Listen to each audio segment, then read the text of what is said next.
بسم اللہ الرحمن الرحیم۔ اللہ تبارک و تعالیٰ کے نام سے شروع جو بڑا مہربان اور نہایت رحم کرنے والا ہے۔ اللہ عز و جل کی بنائی ہوئی اس کائنات کے اندر بہت سارے ایسے بادشاہ آئے جنہوں نے اللہ تبارک و تعالیٰ کے نظام کو بدلنے کی کوشش کی اور اللہ تبارک و تعالیٰ کی ذات کو چھوڑ کر خود خدا بن بیٹھے اور خدائی کا جھوٹا دعویٰ کر بیٹھے۔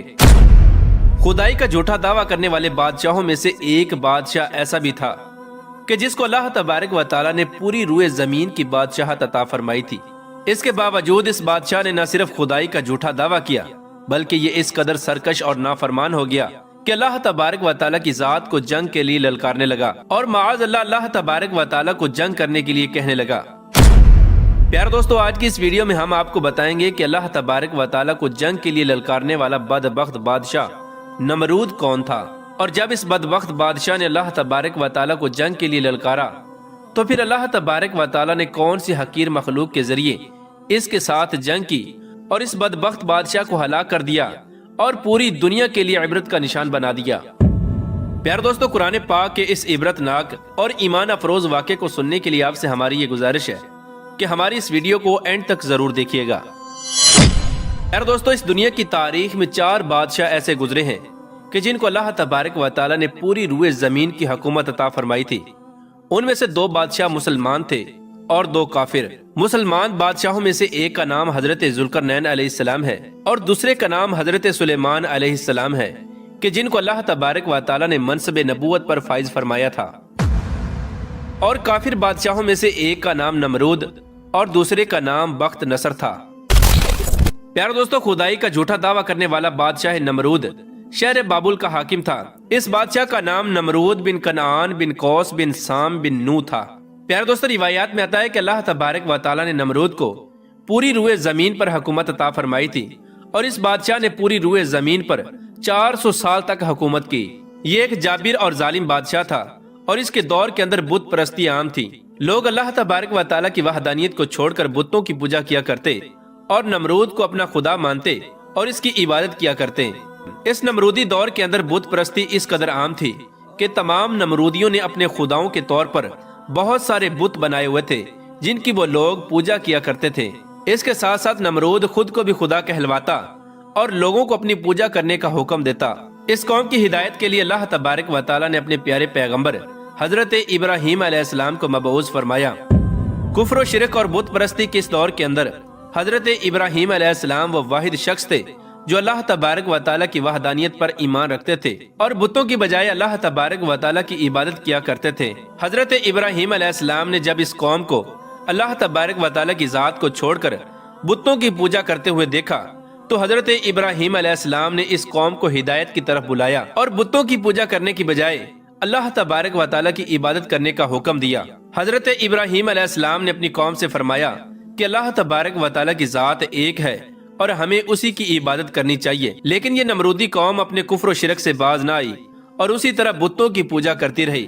ایک دن حضرت ابراہیم علیہ السلام نے اس قوم کے جھوٹے خداؤں کو اس قوم کے سامنے جھوٹا ثابت کرنے کا ارادہ کیا اور حضرت ابراہیم علیہ السلام اس مقام پر تشریف لے گئے جہاں ان کے وہ تمام بت پڑے ہوئے تھے کہ جن کی یہ لوگ پوجا کیا کرتے تھے۔ حضرت ابراہیم علیہ السلام جب اس قوم کے بت خانے میں پہنچے تو وہاں ان کے تمام بڑے بت پڑے ہوئے تھے۔ حضرت ابراہیم علیہ السلام نے ان کے تمام بتوں کو توڑ دیا اور تمام بتوں کو توڑنے کا الزام ان کے بڑے بت پر لگا دیا۔ اس کے بعد جب تمام نمرودی اپنے بت خانے میں واپس آئے تو انہوں نے اپنے بتوں کو ٹوٹا ہوا دیکھا۔ نمرودی قوم اس بات کو اچھی طرح جانتی تھی کہ ہمارے اندر صرف حضرت ابراہیم علیہ السلام ہی وہ واحد شخص ہیں جو بتوں کے خلاف باتیں کرتے ہیں اور بتوں کی بجائے اللہ تبارک و تعالیٰ کی عبادت کرنے کا حکم دیتے ہیں۔ لہٰذا جب نمرودیوں نے اپنے خداؤں کو ٹوٹا ہوا دیکھا تو وہ سمجھ گئے کہ یہ کام حضرت ابراہیم علیہ السلام کا ہے۔ چنانچہ تمام نمرودیوں نے حضرت ابراہیم علیہ السلام سے بدلہ لینے کے لیے حضرت ابراہیم علیہ السلام کو قتل کرنے کا منصوبہ بنا لیا۔ چنانچہ تمام نمرودی نمرود کے دربار میں حاضر ہوئے اور نمرود کو سارا واقعہ سنایا اور نمرود سے حضرت ابراہیم علیہ السلام کو سزا دینے کا کہا۔ اس طرح نمرود نے جب یہ بات سنی تو وہ آگ بگولا ہو گیا اور اس نے ایک مقام پر آگ جلانے کا حکم دیا۔ نمرود نے یہ حکم جاری کیا کہ ایک وسیع میدان کے اندر آگ جلائی جائے اور اس کے اندر حضرت ابراہیم علیہ السلام کو ڈال دیا جائے۔ چنانچہ نمرود کے حکم کے مطابق ایسا ہی کیا گیا۔ دور دراز سے بہت ساری لکڑیوں کو اکٹھا کیا گیا اور ایک وسیع میدان کے اندر جمع کیا گیا اور ان کے اندر آگ جلا دی گئی۔ حضرت ابراہیم علیہ السلام کو سزا دینے کے لیے جو آگ جلائی گئی تھی وہ اس قدر زیادہ تھی کہ اس کے شعلے آسمانوں کو چھو رہے تھے۔ پیار دوستو، جب نمرود کے حکم کے مطابق ایک وسیع میدان کے اندر آگ کو جلا دیا گیا تو اس کے بعد حضرت ابراہیم علیہ السلام کو اس آگ کے اندر ڈال دیا گیا۔ جیسے ہی حضرت ابراہیم علیہ السلام اس آگ کے اندر تشریف لائے تو اللہ تبارک و تعالیٰ نے فوراً آگ کو حکم دیا کہ اے آگ تو حضرت ابراہیم علیہ السلام پر ٹھنڈی اور سلامتی والی ہو جا۔ تو وہ آگ اللہ تبارک و تعالیٰ کے حکم کے مطابق حضرت ابراہیم علیہ السلام پر ٹھنڈی اور سلامتی والی ہو گئی۔ حضرت ابراہیم علیہ السلام ارشاد فرماتے ہیں کہ میں جتنے دن آگ میں رہا اتنے دن میں اللہ تبارک و تعالیٰ کے خاص فضل اور رحمت میں تھا، اور جو سکون اللہ تبارک و تعالیٰ کی طرف سے مجھے آگ کے اندر عطا کیا گیا وہ اس سے پہلے کبھی نہ تھا۔ پیار دوستو، کچھ دنوں کے بعد حضرت ابراہیم علیہ السلام اس آگ سے زندہ باہر تشریف لے آئے۔ یہ منظر دیکھ کر تمام نمرودی حیران رہ گئے، لیکن اس کے باوجود نمرود اور نمرودی قوم اللہ تبارک و تعالیٰ کی وحدانیت پر ایمان نہ لائی اور اسی طرح اپنی بت پرستی کے اندر مبتلا رہی۔ لیکن اس کے باوجود حضرت ابراہیم علیہ السلام اپنے عہد سے پیچھے نہ ہٹے اور مسلسل اپنی قوم کو حق کی دعوت دیتے رہے۔ حضرت ابراہیم علیہ السلام نے نمرود کو بارہا دفعہ سمجھایا اور اپنے کفر و شرک سے باز آنے اور اللہ تبارک و تعالیٰ کی وحدانیت پر ایمان لانے کا کہا۔ حضرت ابراہیم علیہ السلام کی یہ بات سن کر نمرود اللہ تبارک و تعالیٰ کی وحدانیت کا انکار کرنے لگا اور حضرت ابراہیم علیہ السلام سے مناظرہ کرنے لگا، اور حضرت ابراہیم علیہ السلام کے سامنے نمرود نے خدائی کا دعویٰ کر دیا۔ نمرود نے حضرت ابراہیم علیہ السلام سے مناظرہ کرتے ہوئے یہ سوال کیا کہ تیرا رب کون ہے؟ تو حضرت ابراہیم علیہ السلام نے ارشاد فرمایا کہ میرا رب وہ ہے جو زندگی اور موت دیتا ہے۔ یہ بات سن کر نمرود مسکرانے لگا اور حضرت ابراہیم علیہ السلام سے کہنے لگا کہ یہ تو میں بھی کر سکتا ہوں۔ چنانچہ نمرود نے تکبر کے ساتھ 2 قیدیوں کو بلایا جن کو سزائے موت ہو چکی تھی۔ ان میں سے ایک کو نمرود نے قتل کر دیا اور دوسرے کو آزاد کر دیا، اور اس طرح نمرود تکبر کے ساتھ حضرت ابراہیم علیہ السلام سے کہنے لگا کہ دیکھو میں نے ایک کو زندگی دے دی اور ایک کو موت دے دی۔ اس طرح نمرود حضرت ابراہیم علیہ السلام کے سامنے اپنے آپ کو خدا کہنے لگا اور اپنی خدائی کی باطل دلیلیں پیش کرنے لگا۔ اس کے بعد نمرود پھر حضرت ابراہیم علیہ السلام سے پوچھنے لگا کہ حقیقی خدا تو میں ہوں، بتا تیرا خدا کون ہے؟ اس کے بعد حضرت ابراہیم علیہ السلام نے نمرود کو اس کی عقل کے مطابق جواب دیا کہ میرا رب وہ ہے جو سورج کو مشرق سے طلوع کرتا ہے اور مغرب میں غروب کرتا ہے۔ اگر تو سچا خدا ہے تو سورج کو مغرب سے طلوع کر کے دکھا۔ چنانچہ جب نمرود نے حضرت ابراہیم علیہ السلام کی یہ بات سنی تو اس کا رنگ اڑ گیا اور وہ لاجواب ہو گیا، اور اس طرح نمرود لاجواب ہو کر اپنی پوری قوم کے اندر ذلیل و رسوا ہو گیا۔ پیار دوستو، اس کے بعد بھی کئی مرتبہ حضرت ابراہیم علیہ السلام نے نمرود کو اللہ تبارک و تعالیٰ کی وحدانیت کی طرف بلایا، لیکن نمرود اپنی سرکشی سے باز نہ آیا اور اسی طرح کفر و شرک کے اندر مبتلا رہا۔ چنانچہ حضرت ابراہیم علیہ السلام کے بار بار دعوت حق دینے سے نمرود تنگ آ گیا، اور بلاخر تنگ آ کر نمرود حضرت ابراہیم علیہ السلام سے کہنے لگا کہ اگر تیرا خدا سچا ہے تو اس کو بول کہ اپنی فوج بھیجے اور میرے ساتھ جنگ کرے۔ چنانچہ جیسے ہی نمرود نے حضرت ابراہیم علیہ السلام کے سامنے یہ بکواس کی تو فوراً حضرت جبرائیل علیہ السلام حضرت ابراہیم علیہ السلام کی بارگاہ میں حاضر ہوئے اور حضرت ابراہیم علیہ السلام سے کہنے لگے کہ اللہ تبارک و تعالیٰ کا لشکر جنگ کے لیے تیار ہے۔ حضرت جبرائیل علیہ السلام کی یہ بات سن کر حضرت ابراہیم علیہ السلام نمرود سے یہ کہنے لگے کہ اللہ تبارک و تعالیٰ کا لشکر جنگ کے لیے تیار ہے۔ چنانچہ حضرت ابراہیم علیہ السلام کی یہ بات سن کر نمرود حضرت ابراہیم علیہ السلام سے کہنے لگا کہ مجھے 3 دن کی مہلت دی جائے تاکہ میں اپنی جنگ کی تیاری کر سکوں۔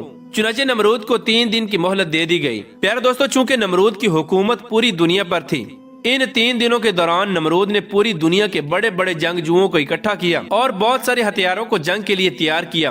اس طرح جب نمرود نے 3 دن کے اندر اندر اپنی تمام تیاری مکمل کر لی، اس کے بعد نمرود حضرت ابراہیم علیہ السلام کو تکبر کے ساتھ للکار کر کہنے لگا کہ ہماری فوج جنگ کے لیے تیار ہے، اپنے رب سے کہو کہ اپنی فوج کو بھیجے اور ہمارے ساتھ جنگ کرے۔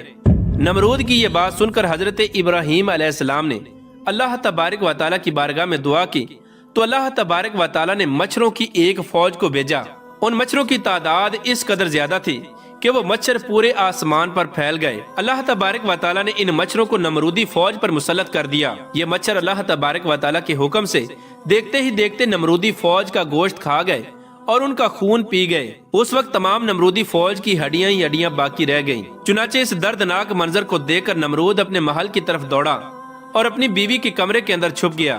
اسی دوران اللہ تبارک و تعالیٰ کے حکم سے ایک لنگڑا مچھر نمرود کے گھر میں داخل ہوا۔ نمرود نے جب اس مچھر کو دیکھا تو اپنی بیوی سے کہنے لگا کہ یہ ہے وہ مخلوق کہ جس نے ہماری فوج کو ہلاک کر دیا ہے۔ چنانچہ اسی گفتگو کے دوران وہ لنگڑا مچھر اللہ تبارک و تعالیٰ کے حکم سے نمرود کی ناک میں داخل ہو گیا اور وہ لنگڑا مچھر نمرود کے دماغ کو چاٹنے لگا۔ جب وہ مچھر نمرود کے دماغ کو چاٹتا تو اس سے نمرود کو اس قدر تکلیف ہوتی کہ نمرود اپنے سر کو دیواروں پر مارنے لگ جاتا۔ اس طرح اللہ تبارک و تعالیٰ کے حکم سے وہ لنگڑا مچھر نمرود کے دماغ میں کئی دنوں تک رہا۔ اس وقت نمرود نے اپنے محل کے اندر یہ حکم جاری کر دیا کہ جو بھی میرے محل کے اندر داخل ہو وہ پہلے نمرود کے سر پر جوتے مارے۔ اس طرح جوتے مارنے کے بعد نمرود کو کچھ دیر کے لیے آرام محسوس ہوتا، لیکن کچھ دیر بعد پھر درد محسوس ہونا شروع ہو جاتا۔ اس طرح اللہ تبارک و تعالیٰ نے نمرود کو ایک حقیر اور لنگڑے مچھر کے ذریعے سزا دی۔ نمرود اپنے سر کو سلاخوں کے ساتھ پیٹتا رہتا یہاں تک کہ اللہ تبارک و تعالیٰ نے اس کو دردناک موت عطا فرمائی اور یہ اپنے سر کو دیواروں پر مارتا مارتا ہلاک ہو گیا۔ وہ نمرود جو پوری دنیا پر حکومت کرنے والا بادشاہ تھا، اور وہ نمرود جو اللہ تبارک و تعالیٰ کو تکبر کے ساتھ جنگ کے لیے للکار رہا تھا، اس نمرود کو اللہ تبارک و تعالیٰ نے ایک حقیر اور لنگڑے مچھر کے ہاتھوں ہلاک کروایا اور پوری دنیا کے لیے عبرت کا نشان بنا کے رکھ دیا۔ بے شک اللہ تبارک و تعالیٰ ہر چیز پر قادر ہے۔